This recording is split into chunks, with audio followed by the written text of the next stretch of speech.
እንግዲህ እኛ ኢትዮጵያ ውስጥ እንደ ባህሪ ሆኖ ሌላ የውጭ ሰው ካልተናገረ በቀር እርስ በርስ የመደማመጥ ከውስጥ ሲነገር የመቀበል ጉዳያችን ዝቅ ያለ ነው። የዓለምን ሆነ የራሱ ጥናት የራሱ ምርምር ይፈልጋል። ግን አሁን የአዲስ አበባን ውብ መሆን መቼም የማይናገር ሰው ያለ አይመስለኝም። ከዚህ ቀደም መጥቶ ለኛ ያወራሉ። አሁን ግን ሁላችሁም ትሰሙታላችሁ፣ ሶሻል ሚዲያውም ስላለ። ያ ብቻ ግን አይደለም። በአምናና በዘንድሮ መካከል ከፍተኛ ቁጥር ያለው የቱሪዝም እድገት አለ አዲስ አበባ ውስጥ፣ ኢትዮጵያ ውስጥ አጠቃላይ የሎካል ቱሪዝምም የውጭ ቱሪዝምም ብዙ ገንዘብ እያገኘንበት ነው ማለት ነው። በድምሩ በኢኮኖሚ ኤሪያ ብቻ ኮሪደር ሲወሰድ አዲስ አበባን ሴንተር አድርጎ የጀመረ ኮሪደር ዴቨሎፕመንት የኢትዮጵያን የብልጽግና ማሳያ ምልክት ናት። አዲስ አበባ የብልጽግና ሲምቦል ናት።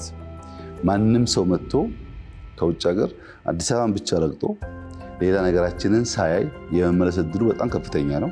አዲስ አበባን ከወደደ ደግሞ ተጨማሪ ለማየት መፈለጉ ደግሞ ያድጋል። ስለዚህ አዲስ አበባ በአንድ በኩል ሲምቦል ናት፣ በሌላ መንገድ ደግሞ ፓዝዌይ ናት።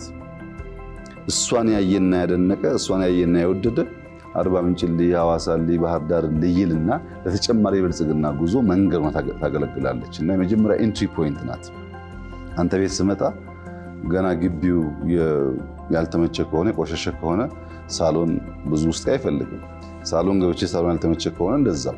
ለመጀመሪያ ላይ ያለው የፈርስት ኢምፕሬሽኑ በጣም ኢምፖርታንት ነው እና አዲስ አበባ ማማሯ ሰፊ ሕዝብ ያላት ከተማ መሆኗ ብቻ ሳይሆን ለሌሎቹም ልማቶች እንደ ፓዝዌይ የምታገለግል ስለሆነ ከኢኮኖሚ አንጻር ጥቂቱን ነው የገለጽኩት።